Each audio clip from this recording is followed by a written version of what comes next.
नमस्कार, मी आहे पूजा आणि पूजाच्या दुनियेमध्ये तुम्हा सगळ्यांचं खूप खूप स्वागत आहे. तुम्हा सगळ्यांना सर्वप्रथम श्री स्वामी समर्थ. आणि कसे आहात तुम्ही? मस्त आणि मजेत आहात ना? मस्तच असायला हवं. तर सकाळचं इतकं सुंदर वातावरण होतं ना आज, आणि छानपैकी सूर्यभगवानांचं दर्शन झालं. आणि त्यानंतर मग घरातल्या कामांना सुरुवात केली, कारण आज होती दीप अमावस्या. त्यामुळे आज पटापट कामं करून घेतले, जेणेकरून संध्याकाळी पूजा करायची होती आणि सगळी जी दिवे आहेत ना, ते दिवे मला स्वच्छ करायचे होते. तर त्यामुळे असे पटापट कामं करून घेतले, घर झाडून घेतलं, पुसून घेतलं. आणि हे सगळे आतमधले कामं झाल्यानंतर मग मी इथे छानपैकी माझा उंबरठा आहे, तो उंबरठा स्वच्छ करून घेतला. त्याला हळदीचं लेपन केलं, जेणेकरून बाहेरची जी नकारात्मकता आहे ते बाहेरच राहो आणि सकारात्मकता माझ्या घरामध्ये येऊ. तर त्यामुळे छान असं मस्त उंबरठ्याचं लेपन करून घेतलं. आणि त्यानंतर या उंबरठ्यावर सुंदर आणि सुबक अशी रांगोळी काढली. आणि मला ह्या जेव्हा गोष्टी मी करते ना, तर मला माझ्या मनाला सुद्धा प्रसन्न असं वाटतं. कारण आपल्याला ज्या गोष्टीमध्ये आवड असली आणि ती गोष्ट जेव्हा आपण करतो ना, तर आणखी ती गोष्ट सुखकारी आपल्याला वाटते. तर त्यानंतर इथं मस्त उंबरठ्याचं लेपन वगैरे झाल्यानंतर, सगळ्या गोष्टी झाल्यानंतर बाहेरच मी मस्त सुंदर अशी रांगोळी काढली. आणि हा माझा रांगोळीची ही छोटी काळ्या कलरची फरशी आहे, आणि याच्यावरती मी छान रांगोळी काढते इथे.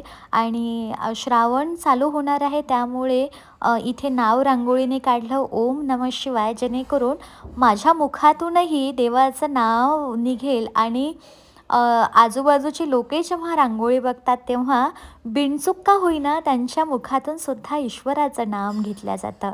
तर त्यामुळे मी इथे असं सुंदर नाव काढत असते, आणि हा माझा नेहमीचा दिनक्रम आहे. तर ही अशी सुबक रांगोळी काढल्यानंतर जे मुख्यद्वार आहे ते इतकं सुंदर आणि प्रसन्न दिसत होतं ना. आणि म्हणतात ना, जिथे हात फिरे तिथे लक्ष्मी वसे. तर अशी माझ्या आईची ही म्हण मला नेहमी लक्षात राहते. तर त्यामुळे छान इथे मस्त अशी रांगोळी काढून घेतली. आणि हे सगळे कामं झाल्यानंतर ना, मी जे माझे दिवे होते ते स्वच्छ करून घेतले. आणि त्याला बराच वेळ लागतो दिव्यांना, कारण जेवढे आहेत तेवढे सगळे स्वच्छ करायला. तर आधी देवपूजा करून घेतली. आणि तुम्ही बघू शकता, हे सकाळचं वातावरण आहे माझ्या घरचं, आणि इतकं प्रसन्न वाटते ना इथे. आणि माझा बराच वेळ इथे जातो. एकतर गॅलरीमध्ये जातो झाडांकडे, आणि नंतर माझा हॉलमध्ये जातो या ठिकाणी बसल्यानंतर. आणि त्यानंतर मग मी अशी सुंदर अशी देवपूजा करून घेतली. आणि देवपूजा झाल्यानंतर इथे जी माझी बाकीची कामं आहेत ती पटापट मी करून घेतली. आणि त्यानंतर संध्याकाळी मला पूजा मांडायची होती. तर आज आहे दीप अमावस्या. तर आषाढ महिन्याच्या शेवटच्या दिवशी येणाऱ्या या अमावस्येला दीप अमावस्या किंवा दिव्याची अमावस्या म्हणतात. या दिवशी आपण घरातील सर्व लहान मोठ्या दिव्यांची, म्हणजे समई असो, निरंजन असो, पणत्या असो, सगळ्या स्वच्छ करून त्याची विधिवत आपण पूजा करतो. अंधाराकडून प्रकाशाकडे नेणाऱ्या आणि घरातील नकारात्मकता दूर करून सुख समृद्धी आणणाऱ्या दिव्यांप्रती ही कृतज्ञता आपण व्यक्त करत असतो, आणि तोच हा सण असतो.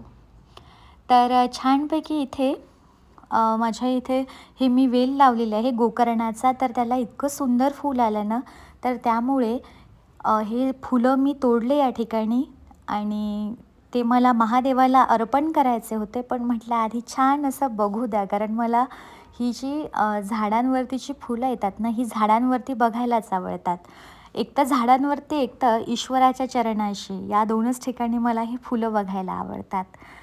तर ही जी दिव्यांप्रती कृतज्ञता असते ना, कारण वर्षभर आपल्या घरी दिवे ही जळत राहतात. आणि जसं श्रावण चालू होतो ना, तर तसं श्रावणामध्ये प्रत्येक सणामध्ये हे जे दिवे आहेत हे प्रकाश देतात, आणि त्याचं पूजन आपण दीप अमावस्येच्या दिवशी करत असतो. तर छानपैकी इथे मी ते फुलं आणि मंजुऱ्या तोडून आणल्या आणि इथे देवाला अर्पण केल्या. तर गोकर्णाचं जे फूल आहे ते मी महादेवाला अर्पण केलं, भगवान भोलेनाथाला अर्पण केलं.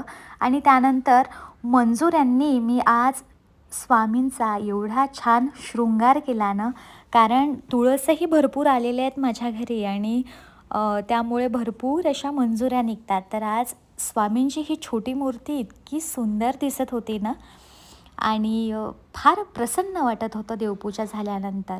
आणि मग देवपूजा झाल्यानंतर सगळे दिवे मी एकत्र केले आणि त्यानंतर मग माझी घाई होती की मला पूजा मांडायची आहे. तर त्यासाठी सगळं सामान हे एका ठिकाणी मी असं एका ठिकाणी ठेवून दिलं होतं की जेणेकरून लगेच संध्याकाळची दिवाबत्ती झाल्यानंतर पूजेला आपण सुरुवात करूया. कारण कुठलीही पूजा करायचं म्हटलं की वेळ लागतोच. तर छानपैकी असं सगळं सामान मी एकत्र करून एका ठिकाणी ठेवलं. आणि बरेच जण ही जी अमावस्या असते याला गटारी अमावस्या म्हणतात, पण ती गटारी नसून ती गतहरी अमावस्या आहे. कारण दुसऱ्या दिवशीपासून अमावस्या झाल्यानंतर श्रावण चालू होतो आणि श्रावण हा पवित्र असा महिना महादेवाचा आहे आणि त्यामुळे श्रावण महिन्यामध्ये एवढं जिकडं-तिकडे पवित्र असं वातावरण होतं ना, तर इथे छान ठिकाणी मी माझी पूजा मांडण्याची सुरुवात केली आहे. थोडासा आधीचा व्हिडिओ मी शूट नाही करू शकले. तर जिथे आपल्याला पूजा मांडायची आहे, ते स्थान आपण प्रथम स्वच्छ करून घ्यायचं, पुसून घ्यायचं. त्यानंतर तिथे रांगोळीने स्वस्तिक काढायचं आणि स्वस्तिक काढल्यानंतर चौरंग ठेवायचा. चौरंगावरती लाल कलरचं कापड तिथे अंथरून घ्यायचं आणि कुठलीही पूजा जेव्हा आपण करतो, तेव्हा आपण गणपती बाप्पाचं प्रथम तिथे पूजन करतो. तर इथे मी तांदूळ घेतलेत आणि त्यानंतर वक्रतुंड महाकाय सूर्यकोटी समप्रभ निर्विघ्नं कुरु मे देव सर्व कार्येषु सर्वदा असं म्हणत बाप्पांना तिथे स्थानपन्न केलं. आणि त्यानंतर ह्या ज्या समया किंवा हे जे दिवे आहेत याच्या खाली तांदूळ ठेवून ते दिवे त्याच्यावरती ठेवले. त्याची हळद, कुंकू, फुलं वाहून पूजा केली आणि त्यानंतर ही सगळे दिवे लावले. आणि हे दिवे लावल्यानंतर ही जी जागा आहे ही एवढी प्रकाशमान झाली होती ना आणि खरंच अंधारातून उजेडाकडे नेणारा हा दिवा आपल्याला किती ऊर्जा देत असतो ना, कारण वर्षभर आपल्या घरी सतत हा दिवा जळत असतो आणि दिवा लावल्यामुळे एक सकारात्मकता आपल्या आयुष्यामध्ये येते, आपल्या घरामध्ये एक सकारात्मकता येते. तर एवढं ही पूजा मांडल्यानंतर एवढी प्रसन्नता वाटत होती ना आणि त्यानंतर इथे मी नैवेद्य दाखवला या पूजेला, नमस्कार केला. कुणी कुणी कणकीचे पण दिवे बनवतात या दिवशी, कुणी 5 बनवतं, कुणी 7 बनवतं. पण मी या सगळ्या दिव्यांची पूजा ही फुलवातीने केली होती आणि तुम्ही बघू शकता पूजा इतकी सुंदर दिसत होती ना.